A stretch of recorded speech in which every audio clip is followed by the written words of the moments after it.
Oi, de volta com você neste segundo vídeo de nosso terceiro módulo, quando nós tratamos sobre interdependência. A mensagem anterior nos mostrou a necessidade da nossa obediência a Deus, para que haja submissão mútua no casamento. Agora, vamos aprofundar um pouco sobre esta forma de relacionar. Vou afirmar algo importante, que estabelece o alicerce para um casamento seguro e feliz. A sujeição da mulher ao homem está diretamente relacionada ao caráter de liderança do marido sobre a família. Existe muita resistência à ordem bíblica dada à mulher para submeter-se ao marido.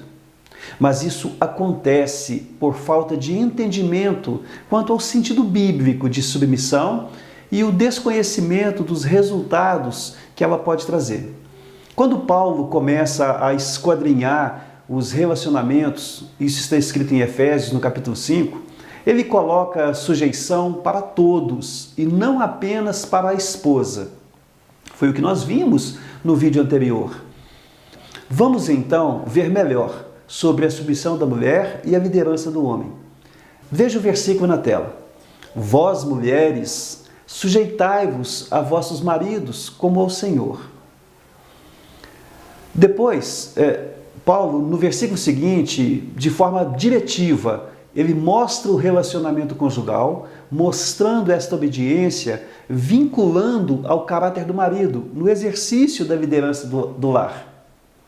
Porque o marido é o cabeça da mulher, como também Cristo é o cabeça da igreja, sendo ele próprio o salvador do corpo. Efésios 5, 23.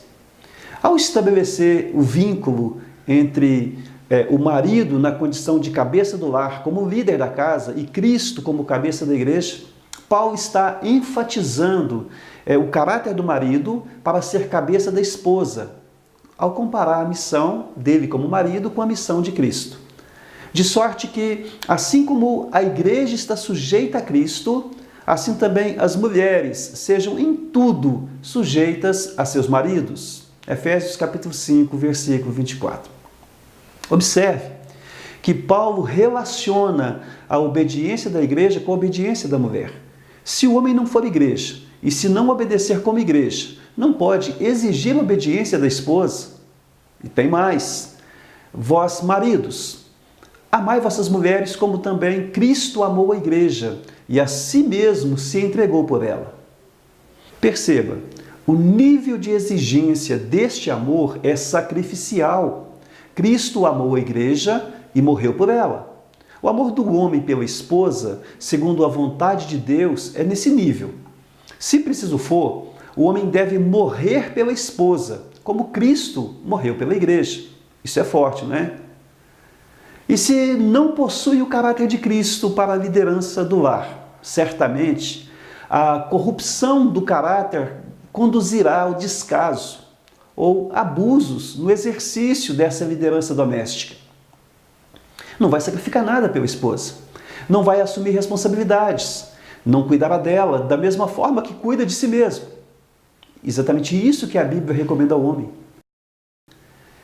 Assim devem os maridos amar as suas próprias mulheres, como também a seus próprios corpos. Quem ama sua mulher, ama a si mesmo. Porque nunca ninguém odiou a sua própria carne, mas alimenta e sustenta, como também o Senhor a igreja. Então, entenda que a interdependência leva o casal, marido e mulher, a uma posição de submissão.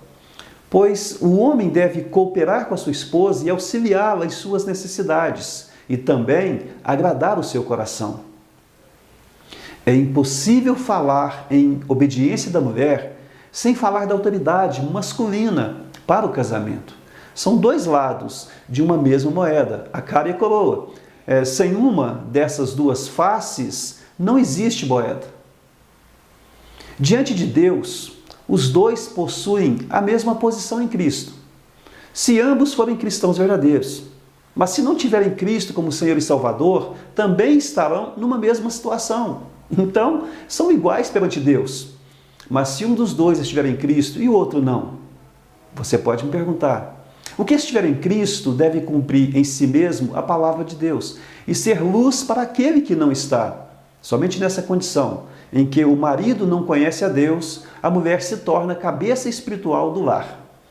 Quando o marido negligencia a sua posição por não conhecer a Cristo, deve a esposa, com paciência e oração e comportamento, auxiliar na condição da casa, obedecendo a palavra de Deus e respeitando seu esposo em tudo.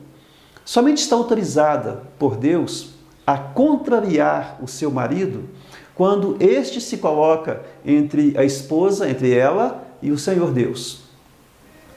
Porque importa agradar mais a Deus que aos homens. É o que nos diz a Escritura em Atos, no capítulo 5, versículo 29. Para que haja unidade, é preciso haver diversidade. Conciliar as diferenças é o que nós fazemos para ter unidade com alguém. Não apenas estar unido, mas em unidade. União é quando nós combinamos pessoas diferentes que lutam e trabalham em favor de um objetivo comum. Pessoas podem se unir para alcançar resultados e fazem isso. Podem estar juntas em um mesmo grupo, como muitas batatas de forma e peso diferentes em um mesmo saco. A unidade, como a palavra diz, uma só, é tratada no singular e não no plural, porque significa algo individual, único. A intimidade de um casal vai levar à unidade conjugal. Lembra do versículo? E os dois serão uma só carne? Isso é unidade. E para não perder essa comparação das batatas, se um saco cheio de batatas representa a união por estarem reunidas, então o purê representa a unidade. Porque não dá para dizer que parte daquela massa pertence a qual batata. Da mesma forma, o pensamento do casal vai sendo moldado e o comportamento vai sendo reproduzido pelo outro. Na medida que o tempo passa, as batatas vão sendo amassadas e a unidade do casal vai sendo consolidada. Para que haja unidade, existe a necessidade de haver diferenças. Essa distinção de personalidades, de funções e responsabilidades contribui para que o casamento e a família sejam um lugar de descanso, de amor. Por isso, os pais precisam dar exemplo de ajustamento conjugal, onde a compreensão mútua e o amor entre os dois sejam a referência para os filhos. Isto significa que devem se amar nos dias bons, assim como nos dias maus. O amor fraternal também precisa estar presente no casamento. Sei que muitos homens ficam constrangidos quando se fala em responsabilidades dentro do casamento. E da mesma forma que algumas mulheres reagem negativamente quando se fala em submissão ao marido.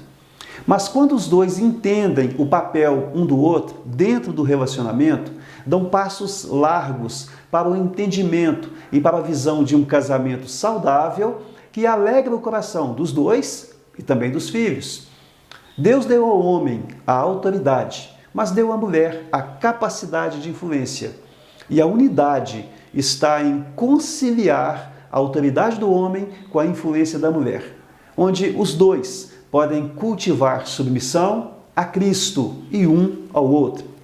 A mulher deve respeitar a autoridade do marido e usar o seu poder de influência para gerar unidade na família. É simples de entender. A mulher submete-se ao marido em sua missão e o marido respeita a influência da mulher.